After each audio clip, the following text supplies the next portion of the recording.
монголчууд бол шинийг эрэлхийлэх төрлөختсөн. Эрсдлээс үл айх дайчин чанар, дасан зохицох гайхамшигтай чадвартай ард түмэн. Бидний энэ давуу тал Монгол хүмүүр амжилттай бизнес хийх гол хүчин зүйл. Технологийн хөгжлийн тесрэлт, эдийн засгийн тэлэлтэн нь тал нутгийн охид хөвгүүдэд дэлхийд гарах боломж олгоно. Харин бид тасралтгүй суралцаж эрдэм мэдлэгт чамдах нь амжилтын үндэс болох билээ. Энэ үйлсэд өргөл болгож бизнесийн сонгодог 50 номыг Монгол залуустаа зориуллаа. Тунцгийн цагаан.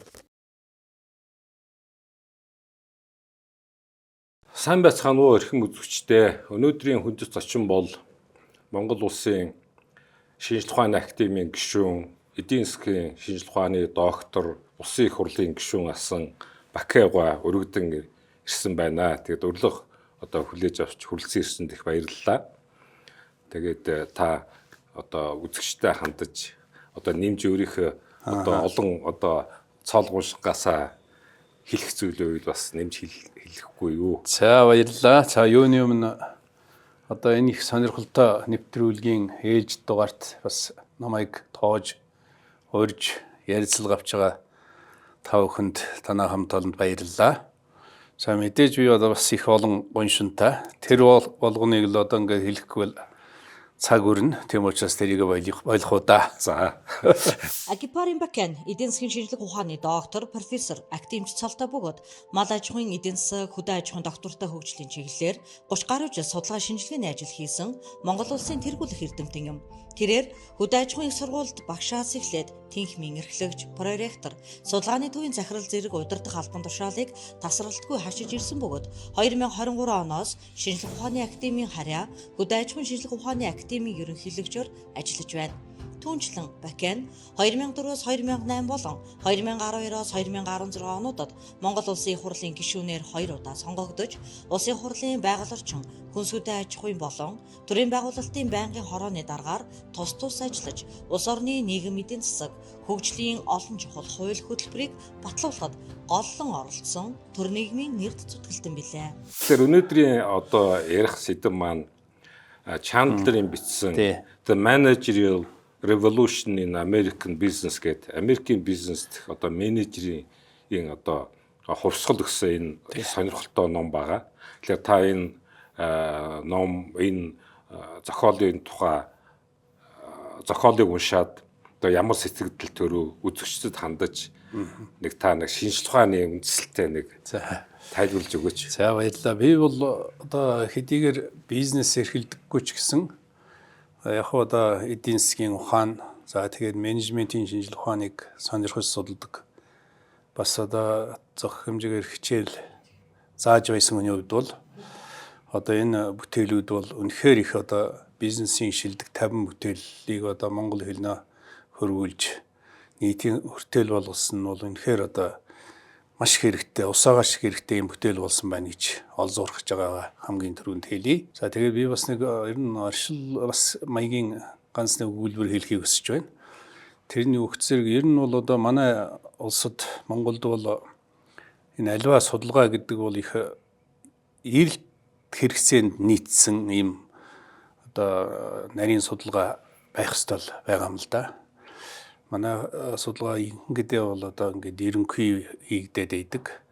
Гэтэл ингээд бүр наривчлсан маш тодорхой сэдвээр гүнзгийрсэн судалгаа хийх. За дээр нь салбар дундын судалгаа хийх ийм асуудал чухал байгаа юм л да. За тэгэхээр энэ өнөөдрийн та хоёрын ярих гэж байгаа сэдв бол Америкийн нэрт бизнес болоод менежментийн ухааныг судлаач түүхч Альберт Чандлер-ийн бүтээл бол Үзэгдэх гар гэсэн нэртэй их чухал бүтээл байна.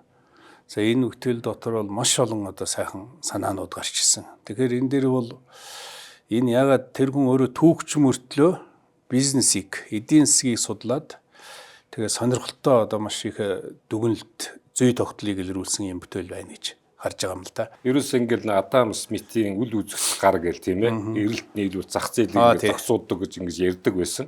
Тэгэхээр Chandler болохоор 1820-с дэлхийн 2 дугаар дайн хүртэлх энэ Америк эдийн засгийн төв энэ бүх юмыг судалж үзээд үзэгдэх гар гэдэг. Яг үнэ. Тийм одоо нэртэй юм бүтээл хийсэн. Тий. Тэгээ яагаад юу нь үзэгдэх болцсон? Адам Смитийн одоо тэр үл үзэгдэх гар гэдэг алдарт бүтээл одоо гол одоо эдийн засгийн шинжлэх ухааны зүй тогтол нь бол яа харахгүй одоо тухайн үедээ бол мэдээж Английн эдийн засгч гэсэн одоо жижигхэн эдийн засаг байсан байх л да. Тэр үедээ бол одоо тохирсон сонгодог эдийн засгийн хувьд бол ерөнхийдөө зах зээлийн механизм яаж ажилдгийг үл үзэгдэх гар одоо ингээд энэ тэнд байхгүй зүйлийг бий болгож зогсуулдаг. Энэ одоо жам ёсны одоо эдийн засгийн зүй тогтолыг илрүүлснээрээ бол ач холбогдолтой мэдээж энэ бол одоо ч гэсэн одоо суур шинжлэх ухааны суур гэж ойлгоно. Гэхдээ яг Чандлер бол энэний одоо үзэгдэх гар гэд нэрлсэн байгаа. За энэ яагаад үзэгдээд байна? Нөгөөх нь үзэгдэхгүйгээр одоо ингэ зогсуулаад байна шүү дээ. Тэгвэл энэ яагаад үзэгдээд зогсуулаад байна вэ зэрэг?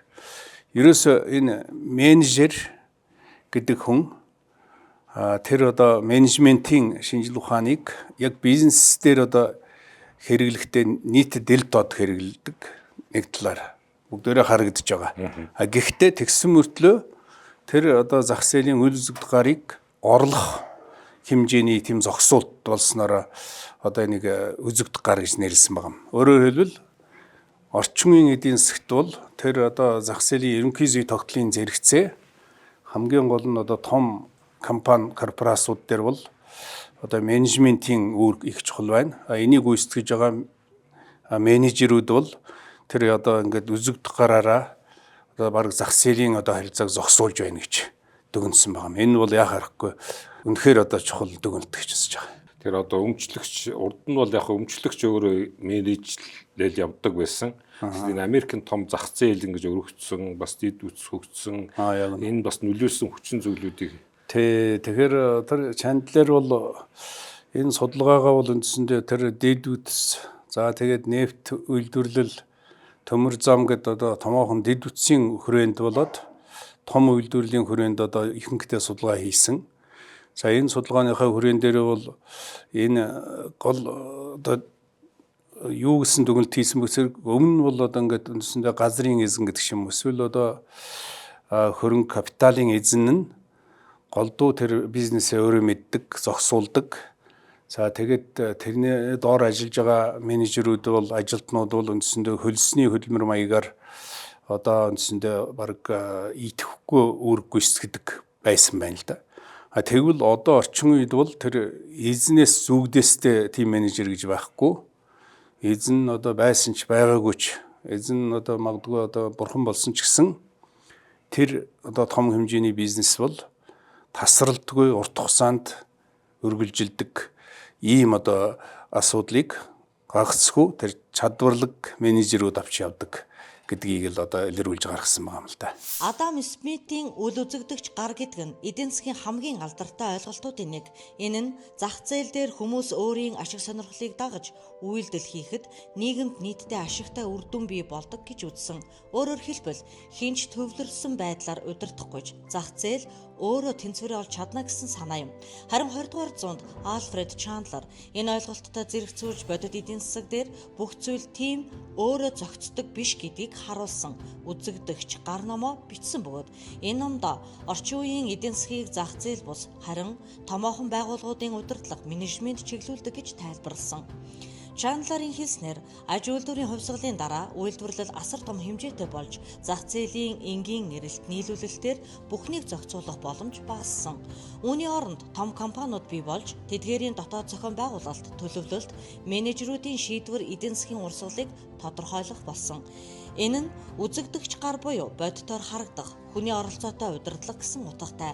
Жишээ нь өнөөдөр том компаниуд бараагаа хаана, хэдийд ямар үнээр нийлүүлэхийг урьдчилан төлөвлөж, логистик, маркетинг, үйлдвэрлэлээ нарийн зохион байгуулдаг. Энэ бүхэн зүгээр зах зээлд даатгсан зүйл биш, харин менежерүүдийн шийдвэрээр явагддаг. Тиймээс эдийн засгийг зөвхөн үл үзэгдэгч гар удирддаг гэж хэлэх нь дутуу ойлголт аж. Эцэст нь дүгнэхэд Адам Смитийн үл үзэгдэгч гар болон Альфред Чандлерийн үзэгдэгч гар хоёр нь эсрэгцэл биш, харин нэгийгэ нөхсөн ойлголтууд юм.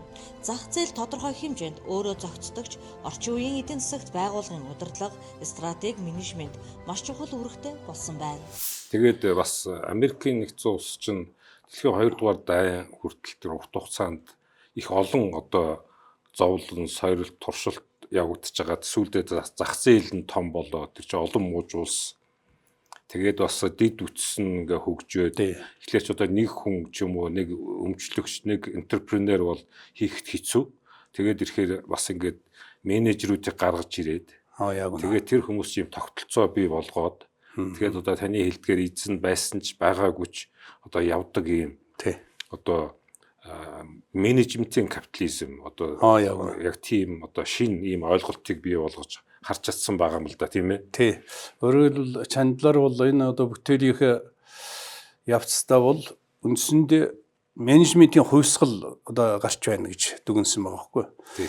Өөрөөр хэлбэл хувьсгал гэдэг чинь альва одоо ингээд нэг хэвийн явж байсан зүйл чинь шин шатанд өөр одоо чанарын өндөр түвшинд хүрэх тийм том өөрчлөлтийг л хэлдэг шүү дээ. Тэгвэл тэр том өөрчлөлтний үгцээр яа харахгүй л орчин үеийн бизнесийг тэр одоо том хэмжээний одоо улс орн төдийгүй бүс нутаг тив дэлхий дамсан том корпорацгүйгээр тэдний чадварлаг менежергүйгээр төсөөлөхийг аргагүй.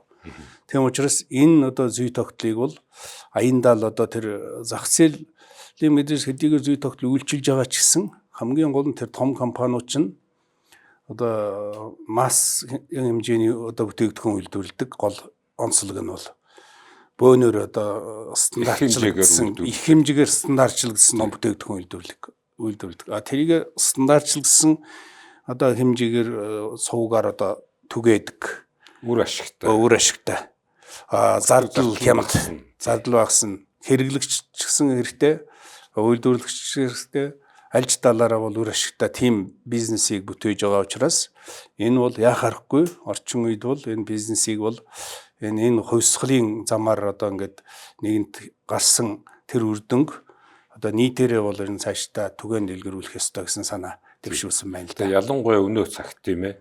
Ялангуяа даяарч байгаа дэлхийн ертөнцид тараах түгээх тэгэхээр нэг тээвэр логистик нь хөгжөөд хол ойроо бас ялгаа ирлээ, цагийн ялгаа ирлээ. Тэгэхээр ингээ менежер гэдэг ингээ хүмүүс өмчлөгч биш мөртлөө яг тэр бизнесийг эцсийн үр дүнгээр урамшдаг, тэрнийг авч явдаг тийм ээ. Тэгээд тийм тогтолцоог бий болгосон нь бол бас Монгол улсад бас их сургамжтай юм шиг санагдаж байгаа юм. Манайхын ч одоо ингээл 70 жил капитализмыг алгасч ирсэн аа.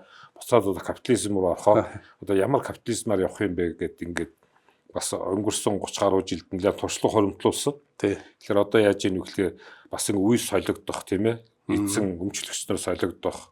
Тэгээ бас зах зээл хөгжих, бизнес томрох гэдэг ийм одоо цаг мөчид энэ одоо бүтээл гарсан нь бас манай бизнес эрхлэгч нарт бас их тийм олон талын ач холбогдолтой юм бүтээл болсон юм шиг санагдаж байгаа. Та юу гэж бод? Тэгэлгүй яах вэ? Яа харахгүй тийм байна. Өөрөөр энэ одоо энэ ном бол би бол бас нэлээд энэ уншсан. Тэгэхээр энэ дэр бол үнэхээр одоо санаа авах зүйл бол маш их байна. Тэгэхээр энэ Чандларын энэ бүтээлийн бас нэг онцлог нь юу гэхээр одоо тэр том компани корпорац доторх одоо хүний нөөцийн хөгжил гэдэг дээр илүү анхаарал тавьсан байна л да. Өөрөөр хүн гэдэг чинь өөрөө том үн цэнтэй капитал. За тэгэхээр тэр капиталыг хэрвээ зөв жолоодохгүй бол тэгэл ямар ч бизнес үр ашиг олохгүй. Тэр сайн чадварлаг менежер гэдэг чинь тэр компани доторх одоо хүний нөөцийг бие биенээсээ харилцан суралцдаг. За амьдралынхаа турш одоо суралцдаг. За дээр нь одоо шинэ мэдлэг бий болгох, шинэ одоо технологи бий болгох, шинэ инновац бий болгох, тэрийг баялаг болгож хуурах. Энэ зүйлүүдийг цогцоор нь тэр хамтдаа бүтээдэг менежерийн одоо ур чадварын хүрээнд гэдэг тэр санааг гаргасан байна шүү дээ. Тэгэхээр нөө санхүүгийн капиталаас илүү хүний капитал чухал. Хүний капитал дотор бол тэр хөрөнгө санхүү мөнгө энэ бүх зүйлийг чинь үйлдвэрлэлийг удирддаг менежер одоо тийм удирдахуйн ухаантай тийм хүмүүс л компаниудыг авч явдаг, улс орны хөгжлийг урагшлуулдаг гэдгийг гаргаж ирсэн юм одоо гайхалтай юм бүтээл шиг харагдаж байгаа юм л да. Менежерийн капитализм ба Монгол. Өнөөдөр дэлхийн эдийн засаг зөвхөн зах зээлийн үйл үзэгдэгч гараар бус байгууллагын удирдлага буюу менежментийн шийдвэрээр хүчтэй зохицуулагдаж байна. Үүнийг менежерийн капитализм гэж нэрлэдэг. Эдийн засгийн түүхч Альфред Чандлерийн тодорхойлсноор орчин үеийн эдийн засгийг зөвхөн зах зээл биш, харин том корпорацийн доторх мэргэжлийн менежерүүдийн шийдвэр буюу үзэгдэгч гар удирддаг болсон байна. Менежерийн капитализмын гол санаа нь компани эзэн бүх шийдвэрийг дангаараа гаргахгүй, харин мэргэжлийн менежерүүд удирдлагын үйл ажиллагаа болон стратегийг удирдах явдал юм. Үйлдвэрлэл томорч, бизнес төвөгтэй болох тусам энэ тогтолцоо зайлшгүй болсон. Монголд энэ системийн тод жишээ уулуурхайн салбарт харагддаг. Жишээлбэл оюу толгой төсөл дээр шийдвэр гаргалтыг мэргэжлийн менежерүүд хийдэг. Тэд стратеги, санхүү, үйл ажиллагааг удирдах, эцэст нь шууд өдөр тутмын удирдлагад оролцдоггүй. Мөн банк, харилцаа холбоо зэрэг томоохон салбаруудад ч адил зарчим үйлчилдэг. Хувьцаа эзэмшигчид бодлого тодорхойлох төвшөнд байдаг бол бодит шийдвэрийг гүйцэтгэх захирал болон менежментийн баг гаргадаг. Дүгнэж хэлбэл менежерийн капитализм нь Монголын том бизнесүүдэд аль хэдийн бий болсон тогтолцоо бөгөөд ирээдүйд илүү өргөн хүрээнд хөгжих хандлагатай байна.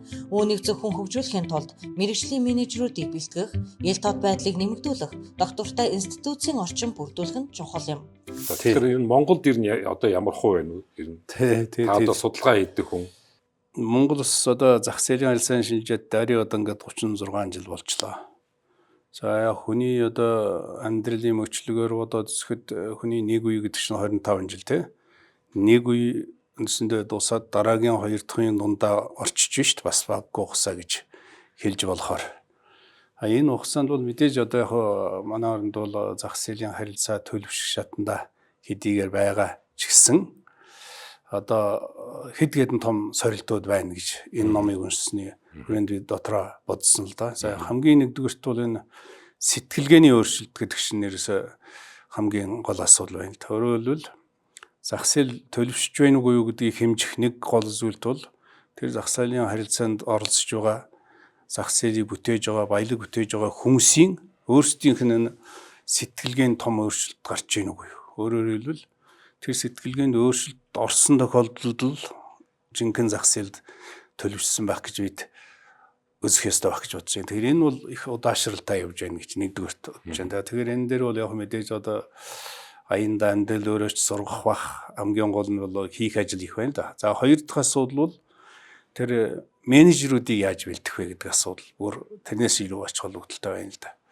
За тэгэхээр өнөөдрийн төвшөнд бол одоо менежерийг бол мэдээж ихтэй сургууль за гадаад дотоодын бол бэлтгэж байгаа хэдий ч гэсэн яг жинхэнэ тэр манай Монгол улсын жижигхэн одоо явцуу жижиг зах зээл дээр ажиллах менежер биш, олон улсын түвшинд сэтгэдэг, олон улсын хэмжээнд одоо том бизнес эрхэлж чаддаг, тэгж байж одоо Монгол улсын хөгжил том хөм нэмэр оруулдаг ийм менежерүүдийг бол системтэйгээр бэлдэх хэрэгтэй байна л да. Энд юу саад болж ийн вэ? Одоо 30 хэдэн жил болоход манай компани томрох хэрэгтэй, манай зах зээл бага. Тэгээд өөр зах зээл рүү орох. Тэгэхэд ингээд ер нь юу саад болж ийн вэ? За сэтгэлгээнээс гадна өөр бодиттой саад байна уу? Бас нэг одоо гол бэрхшээл бол яа харахгүй л одоо энэ төрийн оролцоо гэдэг асуудал бол энэ хөгжил саад болж байгаа бас нэг гол хүчин зүйл гэж боддог. Төвшөөрлүүд. Тий. Өөрөөр хэлбэл хүн ямарваа нэг хүн одоо нэг жижиг ч гэсэн том ч хамаа байхгүй жижиг бизнес эрхлэх ихээр түн янзын одоо зөвшөөрөл, цаад бэрхшээл гараад ирэхээр явж сүүлдөө тэр чинь тэгээд ерөнхийдөө залхаад за ер нь болий доо тэгээд одоо нэг ямар ч нэг өдөр тутмынхаа нэг ах амьдрал авч явтал болох юм шүү гэж ингэж ханддаг тэр сэтгэлгээ төлөвшөд нь шүү дээ. Тэгэхээр тийм биш. Ерөөсө төрийн үүрэг бол хэн одоо баялаг бүтээж, хэн бизнесийг одоо эрхэлж, хэн ажлын байр бий болгож одоо чармаах гэж байна. Тэр болгонд бол нээлттэй, чөлөөтэй ийм байх хэрэгтэй юм л да. За тэгэхээр энэ асуудал бол одоо ингээд бизнесийн орчныг бүрдүүлэх асуудал бол үнэхээр одоо олон жилийн турш ингээд цаад болсаар явж байна л да. Энийгээ бол үнэхээр бол зоригтой шийдэх хэрэгтэй. Шинжлэх хэрэгтэй. За дээр нь бас одоо төрийн өмчт компаниуд байна шүү дээ. Одоо ингээд төрийн өмчт компаниуд гэж нь бол манайдаа л бол бас том корпорац гэж хэлж болохоор том компани шүү дээ. Хамгийн том төрийн өмчийн компани. Тий, төрийн өмчийн компани тий хамгийн том.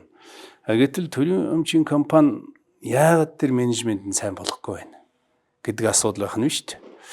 Тэгэхээр энэ дээр бас тэр шандларын энэ бүтээл дээр бас бичсэн байна лээ. Өөрөөр хэлбэл альва одоо корпорац компани бол хөгжлийн стратеги маш сайн тодорхойлсон тохиолдолд тэрийг бүтэц зохион байгуулалт нь тохирохгүй бол үр ашиггүй болно. Тэгээ одоо цаашдаа хөгжил ирэхгүй гэж тийм дүгнэлт хийсэн байна шүү дээ. Тэгэхээр төрийн өмчт компани мэдээж явах стратеги гэж байдаг л байх л да. Гэхдээ тэр бүтэц зохион байгуулалт нөсөр. За тэгээд улс төрийн нөлөө ордог тэрэнд нь. Өрөлгөн одоо ингээд зардал бүтээж байгаа юмд баг мөртлөө. За тэгээд цалин хөлс элбэг янз юм нь бол хамаагүй өндөр. Тэгээ ийм байхаар эн чинь тэгээд тэр зөвхөн одоо жоохон бүтээснийг идэж уугаад дуусах. Түүнээс баялаг бүтээж цаашдаа одоо улс орноо хөгжүүлэх, ард түмний амжиргааг сайжруулах, хувь нэмэр оруулах тал нь бол багасаад байгаа байхгүй. За энийг бас одоо шийдэх хэрэгтэй л баг шүү. Монголд зах зээлийн эдийн засгийн сэтгэлгээ. Зах зээлийн эдийн засгийн сэтгэлгээ гэдэг нь хувь хүн өөрийн ашиг сонирхол тулгуурлан шийдвэр гаргахдаа эрэлт нийлүүлэлт, үн, өрсөлдөөн, эрсдэл зэрэг хүчин зүйлсийг ойлгож хариуцлагатай оролцох чадвар юм. Монгол улс зах зээлийн эдийн засаг шилжсэнээс хойш тодорхой ахиц гарсан ч иргэдийн сэтгэлгээнд бүрэн төлөвшөөгүй. Үүнд өмнөх төвлөрсөн тогтолцооны үлдэгдэл, төрөөс хэд хамаарах хандлага, санхүүгийн боловсролын сул байдал нөлөөлдөг. Ийм нөхцөлд зах зээлийн сэтгэлгээг төлөвшүүлэхэд боловсролын салбар онцгой үүрэгтэй. Ерөнхий боловсролын түвшинд сурагчдад эдийн засгийн анхан шатны ойлголтыг амьдралтай холбон заах шаардлагатай. Хувийн санхүү, хуримтлал, зээл, эрсдлийн тухай мэдлэгийг багаас нь олгосноор хүүхэд бодит амьдрал дээр зөв шийдвэр гаргах чадвартай болно. Дээд боловсролын түвшинд онлын мэдлэгийг бодит кейс, туршлагаар баяжуулж, оюутнуудыг бизнес сэтгэлгээтэй болгох нь чухал. Стартап, инновац, бүтээлч сэтгэлгээг дэмжсэн орчин бүрдүүлэх нь зах зээлийн оролцоог нэмэгдүүлдэг. Гэсэн хэдий ч боловсрол дангаараа хангалтгүй.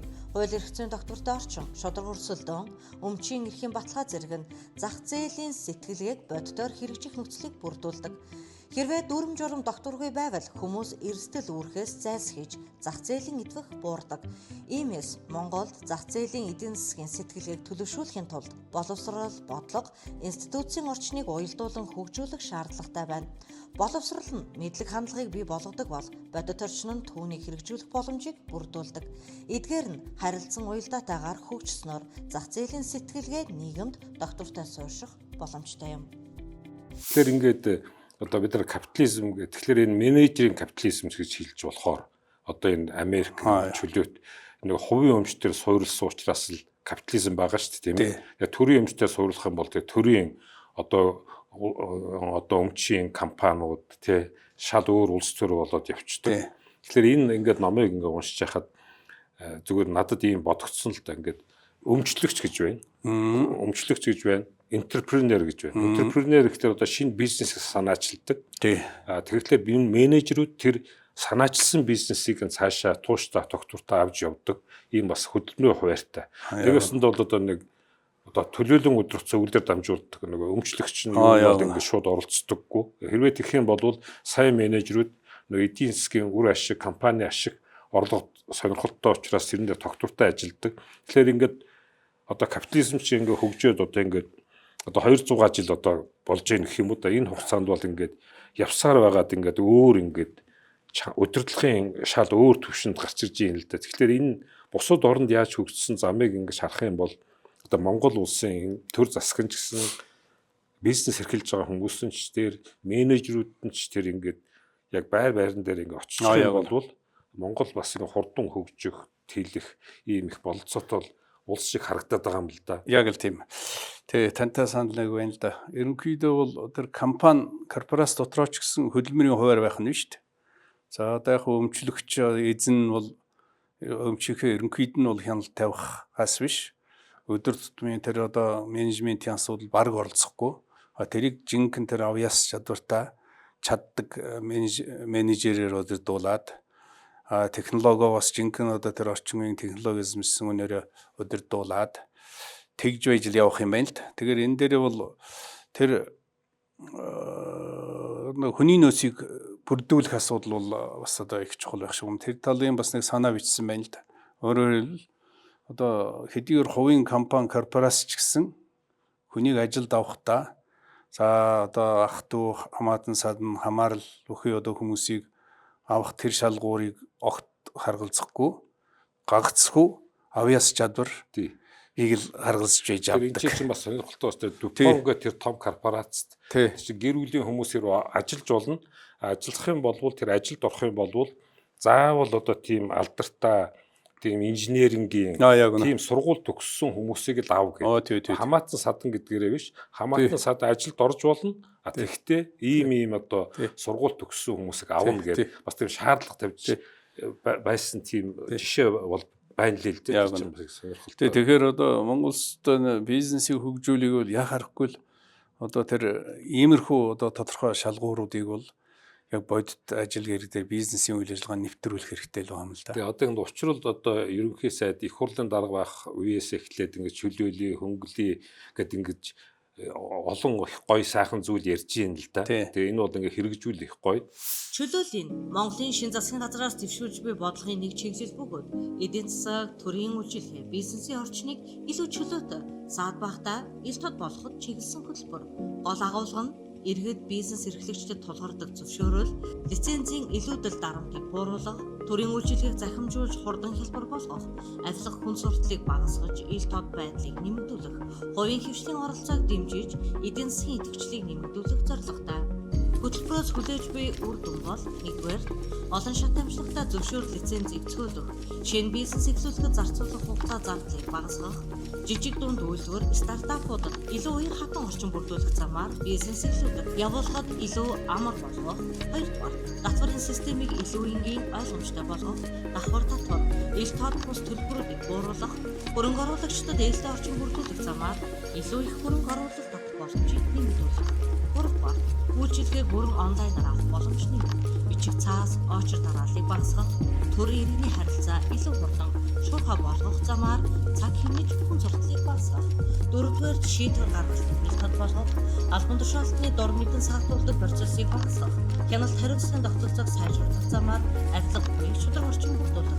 Тавдугаар ажил олгогчдод илүү уян хатан нөхцөл, шинэ ажлын байдлыг болгох бодлого, ур чадварын сургалт, хөдөлмөрийн зах зээлийг дэмжих замаар ажил эрхлэл нэмэгдүүлэх юм.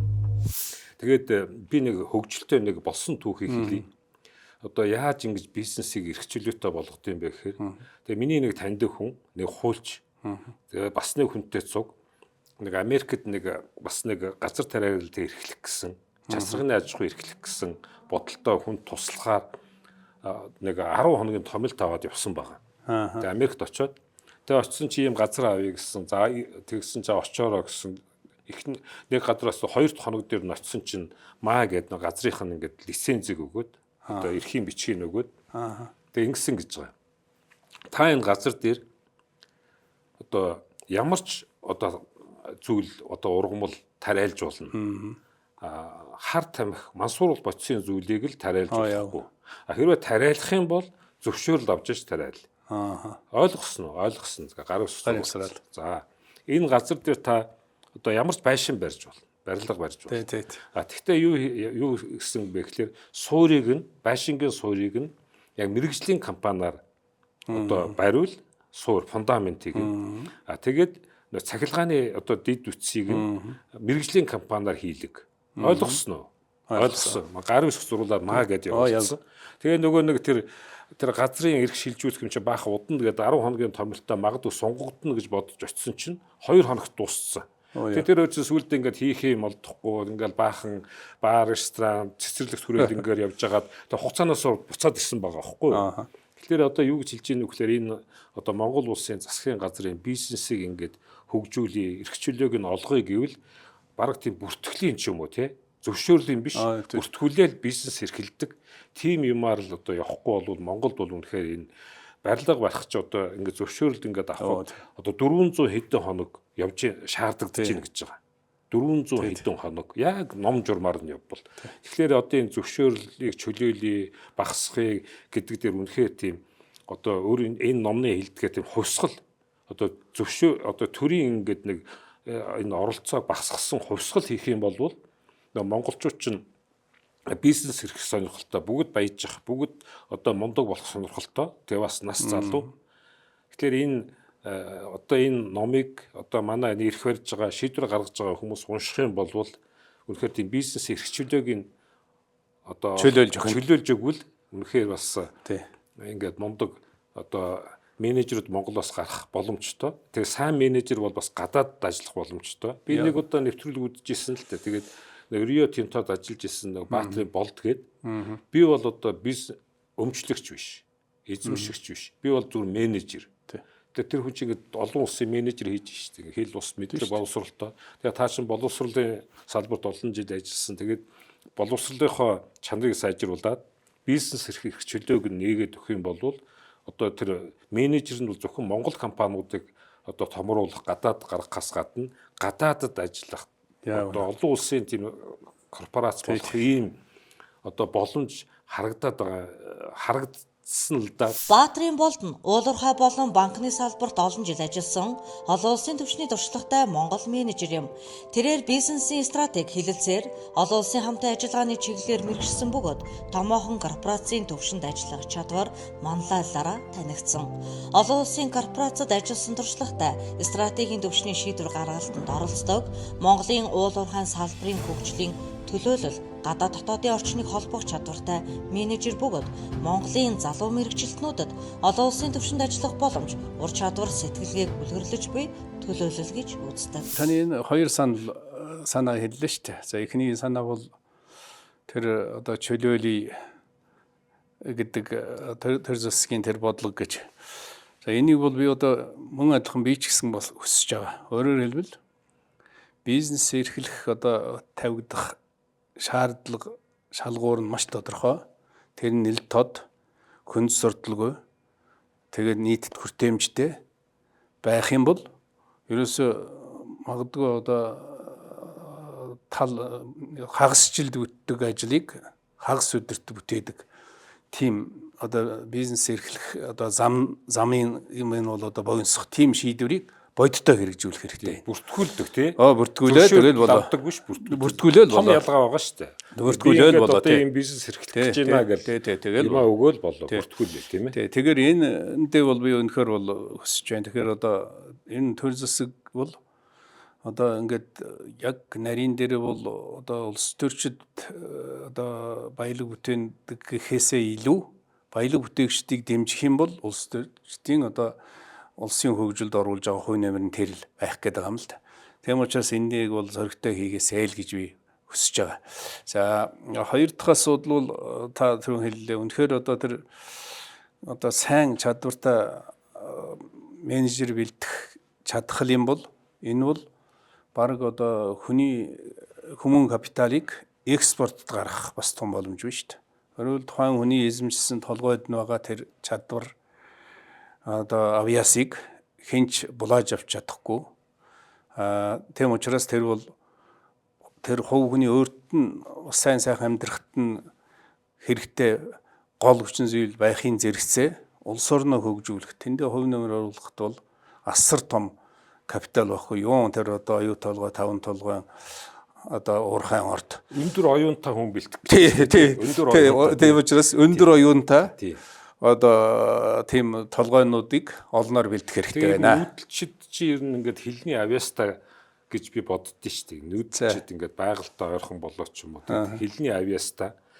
Тэгээд зарим одоо улсын хилээд яг хамт одоо Москвад сурж байхад бүр ингээд хилний авьяасгүй ингээд дуудлаган болж өгдөггүй хүмүүс байдаг. Тэгээд тэрний хажууд бол ер нь ингээд одоо нүүдэлчдийн энэ үр сад ер нь хил сурахтаа бол тийм онцгой авьяастай юм шиг санагддээ шүү дээ. Тэгээд ирэх юм бол тэр юмаа мэдлээ олон хилтэй боллоо. Тэгээд хаанч ажиллах тийм боломжтой. Тэгээд ажиллаж байгаа хүмүүс ч бол мэрсээр байна л да, тийм ээ. Тий. Тантай санал нэг байна. Тэр энэ нүүдэлчдийн үрсад бол бас нэг хэдийдэн ахын одоо нөхцлөөс улбаатай өвөрмөс сонслог байдаг юм шиг байна. Нэгдүгээрт бол одоо бас нэг холыг хардах тэр ухаан хөгжсөн байдаг. За хэл сурах чадвар бас илүү байдаг. Бас одоо тийм хэрсүү ухаантай гэж би энэ хараад идэм л да ерөнхийдөө.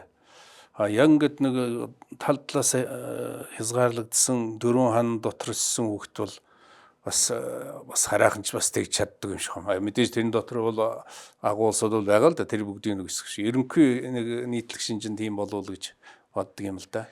Тэр нэг судалгаа би яаж исэн танилцж исэн хэдэн жилийн урд нэг хятадуудыг хятад төрөөд Америкт очсон хятад Америкт төрсэн хятадын иргэн одоо Америк иргэн хоёрыг харьцуулсан чинь хятад төрсөн ингээд айгүй тийм том потенциалтай илүү юунд хүрж ийн гэсэн тийм судалгаа хийсэн байдаг аахгүй юу. Тэгээ яг адилхан хятад хүн. Гэхдээ тэг хаан төрснөөс хамаарат Америкт одоо таны хэлдэг тийм дөрвөлжин хайрцагт дотроос гадна гудамж нь тодорхой бүх юм тодорхой юунд метро суугаад хэдэн минут яваад явгаа яваад хэдэн минут явах бүх юм програмчлагдсан. Бид нар ч ингээд нүүдэл чинь цаг агаар өөр одоо хоёр умтхаа зам нь сайн биш төөрч бүдлэх нэгууртаа тэр чинь нөгөө одоо ингээд хязгаарлагдмал хүрээний дотор тархин хүртэл дасан зогсчдөг юм шиг байна. Тэгээд тархин дасан зогсох учраас тэр хүрээнээсээ нэг одоо гаргаж сэтгэхэд бас төв очирч магадгүй гэж боддог юм. Гэхдээ энэ бол яг энэ иймэрхүү хүн судлал хүний одоо тэр амьдрал хандлага нийгэмд зүйлж байгаа нөлөөллийг судалдаг шинжлэх ухаан бас одоо бас сайн хөгжихгүй шүү дээ. Уг нь нарийн дээр бид нар бол одоо ингээд саяны яаж байгаа юмнуудыг нарийн судлах ёстой л байгаа юм л да. Тэгээ яг менежер яавал ингээд боловсролын тогтолцоогоо одоо сайжруулад чанаржуулаад тэгээ дээрээс нь бас ингээд одоо энэ дээр гарсан одоо тэр мундаг инженерингийн компаниудтай болыг гэвэл физик, хим, байгалийн шинжлэх ухаан тэгээд ингээд гадаад хэл тэгээд менежментийн одоо энэ хичээлийг заах юм бол ер нь монголчууд одоо хүнээ экспортлох гадаадд ажиллах гаднаас одоо капитал мэдлэг авчрах тийм их боломж байгаа юм шиг харагдчихл байгаа юм л да. Тэгэл яа. Америкч одоо тэгэл 50 мууч дотор л яриад идэг тий. Бид нар чинь яг үнэхээр бүхэл бүтэн төв гэсэн үг л дээ. Манайхан чи юм ойрхон зах зээл байна, энэ том зах зээлүүд байна. Тий. Яг манай Монгол улсын хувьд бол одоо дэлхийн том хоёр гүрний дунд оршдог. За тэгээд тэр хоёр нь том зах зээлтэй. За технологийн ерөнхий хөгжлийн түвшний хувьд ч гэсэн өндөр манайхтай харьцуулахад тийм мөртлөө манайхан энэ хоёр хөршөөсөө илүү давж одоо хөгжих ерөөсө сорын ганц хүчин зүйл нь одоо хүний капиталаа хөгжүүлэх хаанч гологдохгүй манлайлах хэмжээний тийм менежерүүдийг л бэлдэх. Ингээхийн тулд энэ чиглэлээрээ бол баг төрийн тусгайлсан бодлого байх хэрэгтэй байна шүү дээ. Боловсролын салбар өршөлдөх чадвартай л. Тий. Боловсролын салбарын одоо тэр менежмент өршөлдөх чадварыг дэвшлүүлэх. Тэгж байж л одоо ингээл энэ сөөхөн хүн чинь одоо Монгол улсыг сайн авч явах төлхөөр нь болоод явна шүү дээ. Тэгээ энэ ном руу эргээд ороход би зүгээр бодсон л да. Одоо үнэхээр анхны одоо бизнес эрхлэсэн хүмүүстд бол 30 гаруй жил зарим нь ч одоо залуу ингээл байнга л яаж байгаа л да. Тэгээ энэ номыг ингээ яхад бол одоо олон зуун жилийн настай одоо компаниуд биш шүү дээ. Тэр яасан бэ гэхлээр тийм менежментийн зөв тогтолцоо тийм ээ бий болгоод тэгээ одоо тэр хэдэн зуун жилээр те ингэж явах тийм сайн одоо суурийг нь тавьж өгсөн. Тэгэхээр энэ манай ингээд одоо өсөж дэвжиж байгаа компаниуд ч гэсэн бас энийг бодож те тэг хүн чинь насны доо хязгаартай тэгэл те тэгэхээр ер нь тийм зөв менежерүүдийн зөв тогтолцоотой болгох юм бол тэр компани улам эрчтэй өргөн далаацтай явах тийм. Том Батлар Бовдны бизнесийн сонгодог 50 ном бол бизнесийн ертөнцийн хамгийн шилдэг 50 сонгодог бүтээлийг нэгдүгээр товчлон гол санааг тайлбарласан гайхалтай бүтээл юм. Яагаад сонирхолтой вэ? Хэрэв та олон зуун бизнесийн ном унших цаггүй ч инновац, менежмент, стратеги, антрепренерийн нууцыг мэдхийг хүсвэл энэ ном танд зориулагдсан. Том Бовдын сонгодог бизнес модель болон орчин үеийн Amazon, Apple, Google-ийн амжилтын ард байгаа санаа бүтээлүүдийг шигшиж нэг бүрийг нь 50-аас 10 хуудасанд товч тайлбарлажээ. Үүнийг уншсны үр дүнд та нэг номоор 50 мэрэгэн ухааныг нэг дор бүртгэх юм. Гол сэдвүүд: Джек Магийн Alibaba, Стив Джобсын Apple, Пингвин хэвлэлийн газрын үүсэл гэх мэт жижиг санаа хэрхэн авраг компани болдгийг харуулна. Майкл Гербер жижиг бизнес яагаад бүтлгүүддэг вэ? Warren Buffett-ийн хөрөнгө оруулалтын нууцыг энд өгүүлнэ. Анхны сонгодог болон техникийн гигантуудын өсөлтийн стратеги юунд байв? Хэнд тохиромжтой вэ? Шин санаа хайж байгаа стартап эзэмшигчид, удирдах урлагаа мэргэжлийн төвшөнд хүрэх хүсэлтэй менежерүүдэд бизнесийн түүхийг кино шиг уйдахгүй унших хүсэлтэй хүн болгонд зориулагдсан. Энэ бол жирийн ном биш. Энэ бол бизнесийн Netflix. Энэ бүтээл дээр бас таны энэ ярьж байгаа санааг бас ерөнхийдөө бичсэн байна. Юу гэх зэрэг ерөнхийдөө энэ одоо бизнесийн одоо этик ёс зүй. За дээр нь одоо компани өөрийнх нь үнд зүйл соёл гэж нэг зүйл ба шүү дээ. Тэгэхээр одоо тэр компани чинь үнэхээр урт удаан хугацаанд л одоо ингээд тогтвортой үйл ажиллагаа явуулахын тулд тэр соёлыг нь төлөвшүүлэх асуудал чухал байна л да. Тэр одоо хэрэглэгчтэй яаж хандах уу? Тэгээд өөрийнхөө бизнесийн одоо тэр ёс зүйг яаж баримтлах уу? Энэ бүхнийг бол ингээд төлөвшүүлж хөгжүүлэх юм бол аяндаа тэгээд явна шүү дээ. Түүнээс өхөн одоо ашиг орлуулахын тулд ганцхан зүйлээр харах юм бол тэр компани бас хол явахгүй болж чадна шүү дээ. Тэгээд тэрний одоо тээгч, тэр одоо соёлыг тээгч нь тэр компани одоо хүний нөөц менежерүүд шүү дээ. Тэрийг л бэлтгэж бүрдүүлээд урт хугацаанд залгам чанартай авч явах асуудал одоо чухал гэсэн санаа байна л лээ. Тийм учраас нөгөө менежерийн хувьсгал тийм ээ. Тэгж л нэрлсэн байна. Менежерийн хувьсгал. Тэгээ менежерийн revolution гэдэг хувьсгал гэсэн үг хэрэглээд байгаа юм тийм. Тэгээд тэгэхээр одоо манад ингээд юуны хувьсгал, ёс зүйн хувьсгал гэдэг манай хувьсгал гэсэн үг хэрэглээд байгаа. Ёс зүйн хувьсгал. Тэрнээс гадна ингээд манай компаниуд дээр ч гэсэн ингээд ухаар санаанууд бол их байгаа юм л да. Тэгэхээр ер нь бол одоо Монгол улсыг хөгжүүлэх нь бол баг одоо Монгол улсад одоо регистрийн бүртгүүлтэй компани болгоно өөрийнхөө менежерийн хувьсгал хийх гэж чармаях юм бол аяндаа л хөгжинэ. Тийм, менежментээр сайжруулах. Менежментээр сайжруулаад. Тэрийгээ бол одоо манай менежерүүд сайн анхаарах байлгүй дээ. Компаниуд нөгөө талд нь гэхэлээ манад үнэхээр төрийн оролцоо их зөвшөөрлийн систем, хүнд суртал гээд тэр нөгөө ажиллаж амьдрах тий нөгөө хашраахгүй тийм ээ тэр талаас нь одоо жишээлх юм бол бизнес эрхлээд ажлын байр бий болгоно гэдэг хүн бий болгож байгаа бол буян хийж байгаатай адилхан. Би одоо дамтай адилхан гэж эмчтэй адилхан. Гэтэл тэр бизнес өөрийнхөө хуримтлуулсан мөнгө банкнаас авсан зээлээр ажлын байр бий болгоод ингээд явж байгаад татвараас болоод ч юм өөр юмнаас болоод эрүүгийн хэрэгтэн болдог ийм улс бол дэлхийд ирэх ховор. Манад одоо тийм болж хөгжиж байгаа байхгүй. Тэгэхээр манайх ингээд бизнес эрхчлөлөөг ингээд чөлөөлөе гэх юм бол зөвхөн тэр одоо нэг зөвшөөрлөхөөс гадна бүр ингээд нөгөө эрхцүүн ингээд одоо шүүх шудраг ёсны тогтолцоон дээр төр засгийн одоо нэг шийдвэр гаргах юм дээр хүртэл иж хүрнээр нь ингэж хандах хэрэгтэй юм шиг харагдаж байгаа юм л да. Манайхан ч нөгөө социалист коммунист орн байж байгаад ишээ шилжсэн учраас яг тийм эрхцүүн шинжилт нь бол бүрэн хийгдээгүйгээс болоод бас энэ бизнес саад учраад байгаа юм шиг санагдаж байна. Ерөнхийдөө нэг одоо энэ зах зээлийн харилцаа шилжснээс хойш нийтдээ бол нэг 600-аар хууль одоо шинээр батлагдаад одоо мөрдөж байна гэж ярьдаг штэ. Та одоо их талын батлсан. Тэгээ би ч гэсэн бас тэр батлахад орсон үнийг би бол тэр татврын хууль молийн багц хуулийг бол 12 онд л шинжилж батллаа штэ. Тэгэхэд бол оролцож л байсан, зарим ажлын хэсгийг ахалж байсан л да. Тэгэхээр одоо бол энэ хууль гэдэг чинь өөрөө бас хөгжлийн төлөө л хүний төлөө байгаа зүйл шүү дээ. Тэгэхээр тэрнийг батлахдаа аль болох одоо ингээд хаана гохтэйг байна. Тэрийг ерөөсө жинхэнэ чөлөөлөх ёстой болчиход байгаа. Тийм учраас одоо энэ хууль одоо судалдаг улсууд, төрийн байгууллагууд баг одоо нэг үйлчилж байгаа бүх хууль дээр бол одоо ингээд нэг бүрчлэн одоо ингээд шүүлт хийгээд за тэнд нь хаана одоо бизнесийн гохтэйг байна. Энийг харьцуулаад тэрийг өнөхөр одоо чөлөөлөх хэрэгтэй байхгүй.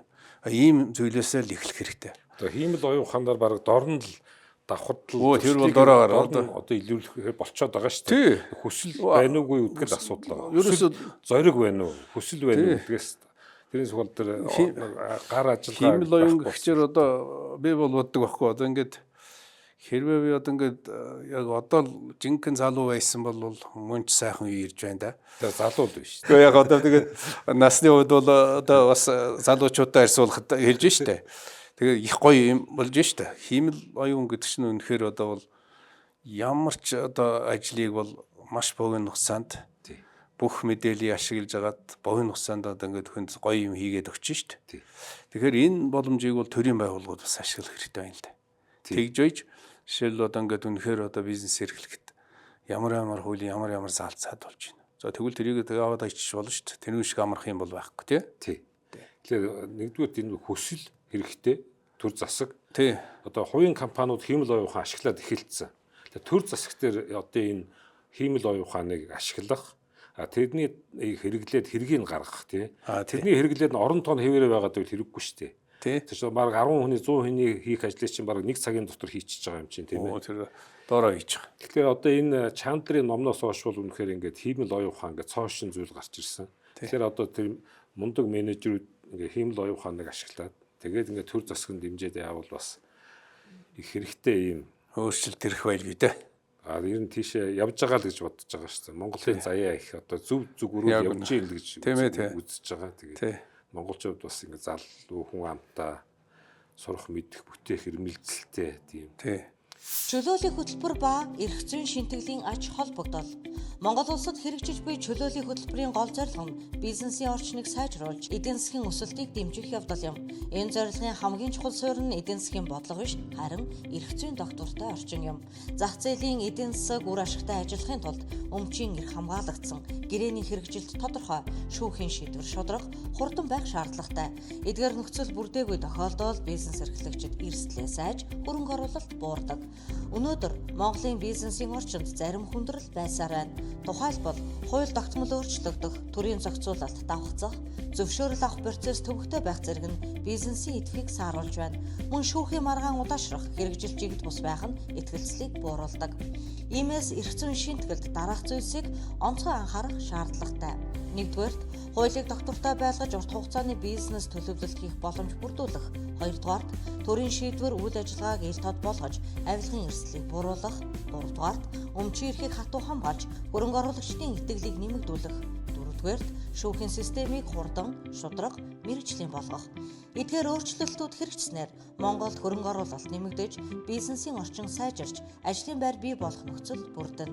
Эцэст нь хэлэхэд, чөлөөлийн хөтөлбөрийн амжилт нь эрх зүйн шинтгэлийг хэр сайн хэрэгжүүлж байгаагаас шууд хамаарах магадлалтай. За та ингээд судлаач хүн, эрдэмтэн хүн, багш хүн, төр нийгмийн зүтгэлтэн байсан хүний хувьд та энэ одоо боломжийг ашиглаад та нар энэ бизнес эрхэлж байгаа хүмүүст юм үзэгчдэд хандаад нэг сайхан үг хэлж өгөөч. Сургаал айлдж өгөөч. За сайхан одоо хэлхийг хичээ. Гэхдээ одоо миний одоо илэрхийлэх чадвар хөрөхгүй гэж магадгүй. Сэтгэлээсээ тэгтээ хэлхийг хичээе. За тэгэхээр одоо үнэхээр энэ бидний энэ амьдарч байгаа 90 үе бол сайхан 90 үе байна.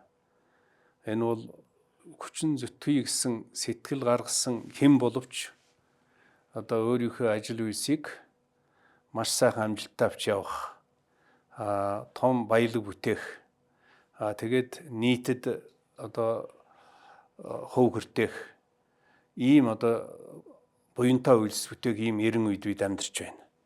Тэм учраас энэ сайхан 90 үед бизнес эрхэлж байгаа одоо бүх хүмүүс өөрийнхөө энэ менежерийнхээ одоо хувьсгалыг хийгээд энэ одоо саяны сайхан үйлсийг бүтээгээрэй гэж шин сэтгэлээсээ хүсье. Баярлалаа. Тэгэхээр би ингээд сайн бодлоо л да. Анх би тантай 2004 онд танилцж исэн. Тэгээд нэг удаа ингээд хуулийн төсөл харсан чинь та ингээд зассан. Тэгээ хэн зассан гэсэн чинь би зассан ингээд. Та тэр ингээд монгол хэлийг бол үнэхээр тийм гаргууд ингэж гаргууд ч үедээ сурсан байсан л да. Тэгээд та ингээл одоо халах хүний бичсэн маш олон номыг та ингээд засварлаж исэн. Одоо нууц биш бол одоо казах хүндэстэн. Тэг яаж ингэж хэлийг ингэж сурсан бэ? Та надад хэлж ирсэн би их хожуу сурсан гэд. Гэхдээ ингэж яаж сайн сурав? ингээд хэл сурдаг бас тийм юу вэ? Тий, за яг тэр бол одоо би үнэхээр нин үг гэлэхэд би чинь 10 дугаар анги төгсөөд ирэхдээ бол энэ монгол хэлээр бол тун тааруу байсан шүү. Та юу гэлээ дэлгүүрт орчоод юу авч чадахгүй байсан гэдэг. Тий. Хөгжилтэй зүйл хэлсэн шүү дээ. Тий, ер нь бол хэцүү л байсан. Тий, хэцүү байсан. Ямар сайн дави чи нөгөө тэр жил 10 дугаар анги төгсөх жилээ миний төрсөн ах маань одоо гэр бүл болоод тэгээд нөгөө хорим найр гэсээр байгаад би чинь 9 сарын 7-8-нд л ирсэн л дээ. Улаанбаатар хотод хожигдоод 1-р анги чинь бүр 8 сарын эдэн дээрээ цангийн аж ахуй явчихдаг шүү дээ. Тэгээд л ирсэн чинь дандаа 4-р ангийн хүүхдүүдтэй 120-ийн цангийн аж ахуй нөгөө өндөр ургас сураалтан дээр дайшлаганд явчихж байгаа юм л да. Тэр чинь бол асар том одоо богино хугацаанд их эрчимтэй ажилдаг биеийн хүчний ажил байгаа юм л да. Тий ургас сураалтанд. Тэгсэн чинь би чи нөгөө 1-р ангийн хүүхд 4-р ангийн ах эгч нартаа хамт тэгээ ерөөсө гэрээс явуулахдаа надад бол нэг ээж маань дээл ойж өгсөн.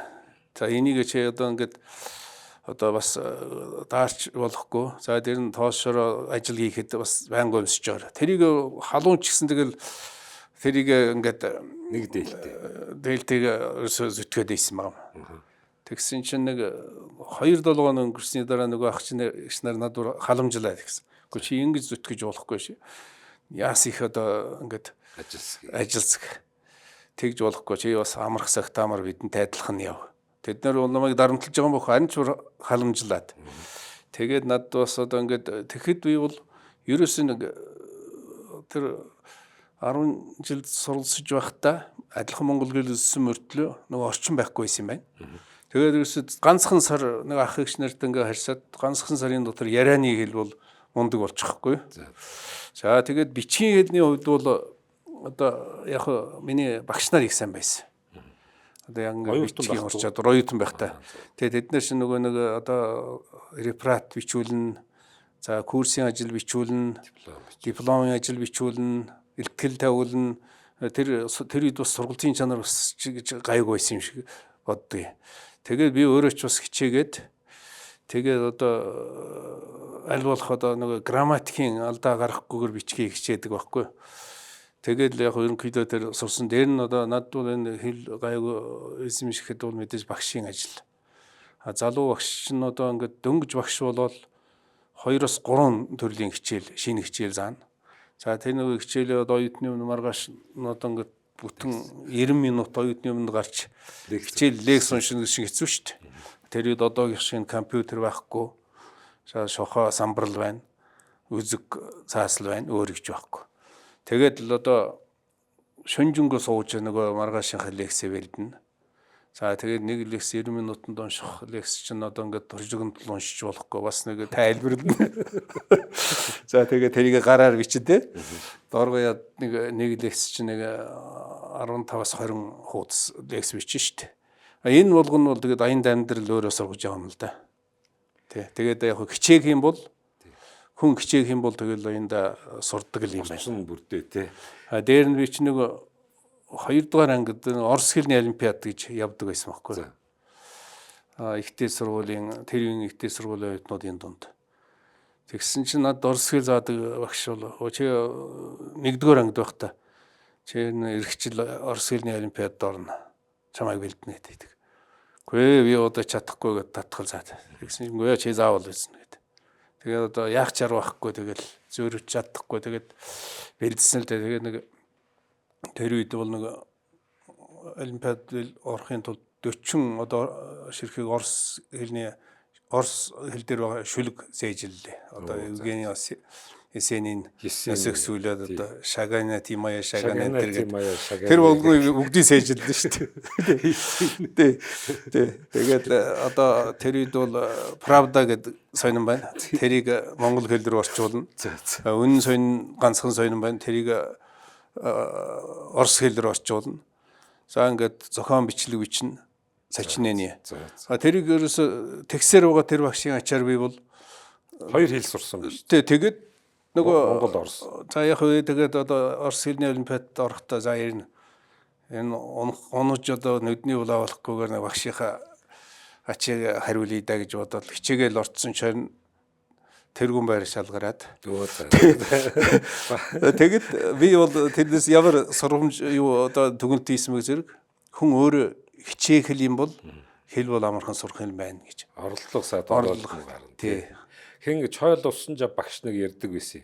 45 хоногт ингээд орчноо ингээд тусгаарлаад яах юм бол ер нь дөртөө болчихно гэд. Өөрөө баг 45 хоног сангаж хоо явахт л орчинд ягаал үнэхээр тийм юу болсон юм. Яг тийм болсон байхгүй. Тий. Тэгэхээр орчин дээрсээ чухал байдаг юм шиг. Би бас нэг Москвад явахдаа бэлтгэл ангигүй явцсан.